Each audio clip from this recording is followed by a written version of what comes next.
The news feed, PM, thanks for staying on. Violence and harassment at work, a widespread phenomenon around the world, has been cast back into the spotlight. This as we are witnessing during the hearings of the Eastern Cape Judge President Selby Mbenenge's alleged misconduct. Now, let's discuss this further. Now, I'm joined by Sibongile Ndashe, Executive Director for the Initiative for Strategic Litigation in Africa. Sibongile, good to have you, and thank you very much for your time. Are the policies, actions and strategies to counter sexual harassment, in fact, to deal with it decisively, especially in the workplace, the ones in place, still relevant, and are they effective in what they need to do?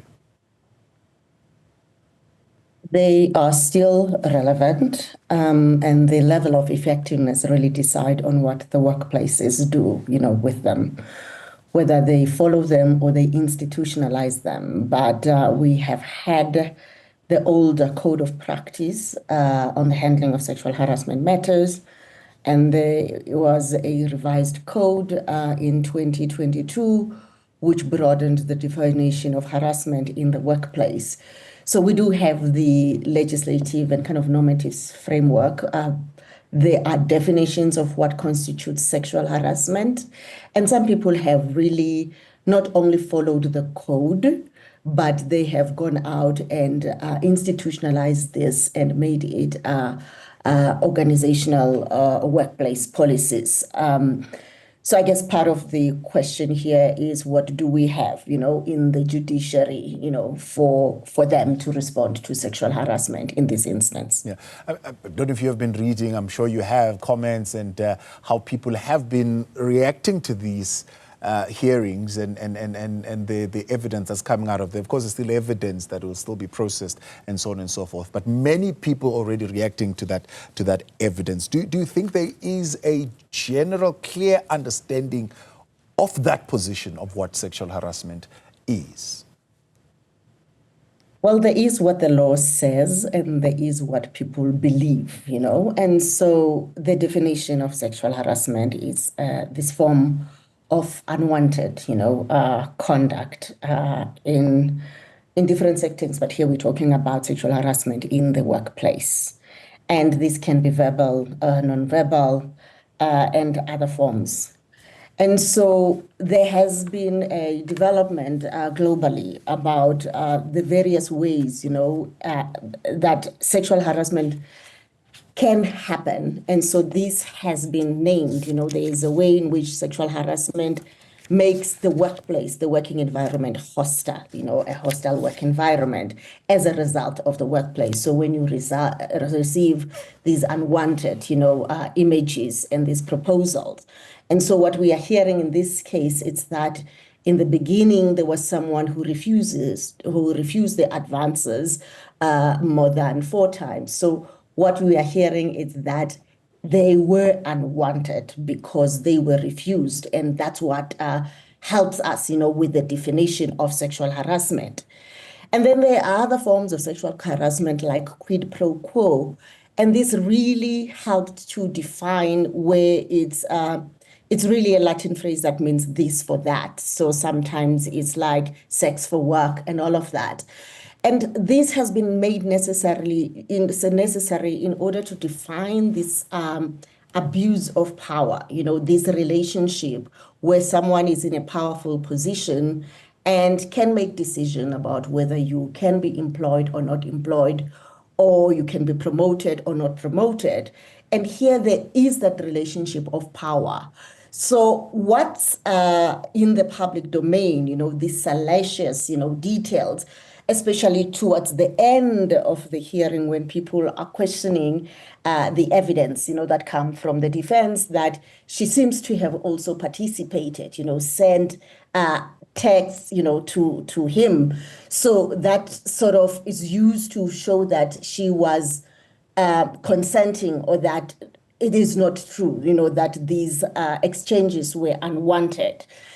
And this has been a problem in a number of sexual harassment, cases, about what does it mean for someone to enter into a relationship like that voluntarily, or someone who feels that they need to play along because of what's at stake. We are talking here about a period that is over, a year with someone who holds that much power. So there are things that people understand, and I think this is what the defense was trying to show, that the defense is that he does not agree that the advances were unwelcome, and also that it constitutes an abuse of power, or that it also constitutes harassment. And by showing this, it basically wants to tell the story that she was an active participant, in what was happening. But these various definitions of sexual harassment helps us to understand that this relationship of power means a lot, and sometimes people have to play along to protect, what's at stake. Now, the fact that this information is playing out so publicly, do you think it plays a crucial role in fostering positive change? I think in a way, it does. I think for a very long time, even us who advocate for women's rights, we have really tried to hide the identities, of our victims, because we feel that there is the stigma and the discrimination. But I do think that sometimes it do happen, especially when people actually say that I want to be seen, I want to be heard.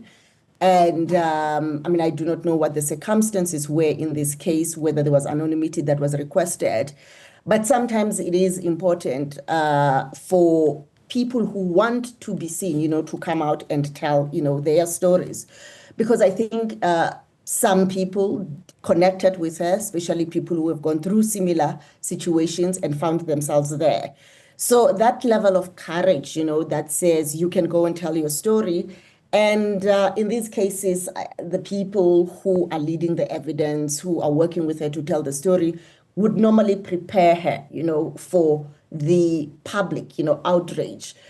Many people who work with victims, particularly victims who are Black women, know that there is a believability problem. Most of the time there are ulterior motives, aspersions that are cast, at their version of what happened. And in this month, I think we had a very clear example of that playing out in the public domain. Retired senior counsel Jeremy Gauntlet has been accused, very publicly of sexual violence by a complainant who is a middle-aged, white man. And we did not see this kind of level, of doubting, casting aspersion or questioning the narrative. Why are you coming out now? It happened so long ago. And I think these things playing out in the public domain and people being able to make all of these connections tell you that there is something that society or the public is doing, but sometimes people are just not well aware, of it. But so it does help, for people to come out and for people to be able to contrast and compare some of these ways in which the public normally responds to these allegations. Yeah, because of the nature of the matter, of course, we are referring to just moments ago. It involves a senior judge. It's playing itself out in a judicial conduct tribunal. Normal workplace issues would not play themselves out in that particular space. How difficult is the space where these matters are being navigated to litigate, I suppose? Normally this would be something that's reported to human resource if there is a human resources unit in the workplace. And what was important was the person would be given an option whether they want to go the formal route or the informal route, in how they wanted to have the matter, investigated, because sometimes people just want the harassment, to stop. So can we have a conversation with the person, let them know that this is not, wanted. And increasingly, there has been this positive obligation on the employer, which is that they have to take proactive steps to make the workplace free from harassment.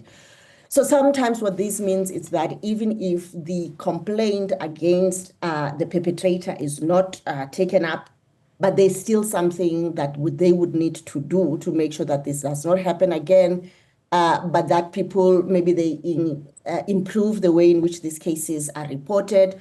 And if there's an abuse of power from someone in authority, to make sure that there are safeguards where people feel like they can do that. So there have been quite a number of things. There are employers that employ outside, services, external services, where employers are able to call and report things that impact on their well-being. So in dealing with sexual harassment in private or in individual workplaces where you don't have a tribunal, some employers have really taken this up and have introduced these very progressive policies. But like I said in the beginning, if you just follow the code of good practices on the handling of these matters, you will be able to provide, sufficient protection. But I guess it's the decisions that employers have to make, because you can decide if you are a manager, for example, and one of your best managers, is accused of sexual harassment. Sometimes people just want to deny that it happened because they are thinking of the impact, in the organization if this person were to leave. And then they try and brush this under the carpet. So sometimes feel that there is a lot at stake. There's just way too much to lose, and they end up not taking, actions against the perpetrator. So sometimes you will see that there is an inconsistency on who is disciplined, for sexual harassment and who is not disciplined for sexual harassment. And sometimes you may find that the complainant is paid out and they're made to sign non-disclosure, agreement about what has happened. And these are some of the things that we are trying, to fight against, because the people who end up leaving are these young women who have been harassed, so that, the golden boy of the organization can stay and make money, for the company without having had this happen. But what is really, really, really interesting, about this case, it's that someone in a very senior position, because I don't think we have seen this in South Africa, someone in the position of a judge president being taken to court. So we really have to kind of laud that kind of bravery and courage, from this young person. Sibongile, I appreciate your time. Thanks for coming on this afternoon. Sibongile Ndashe, Executive Director at the Initiative for Strategic Litigation in Africa.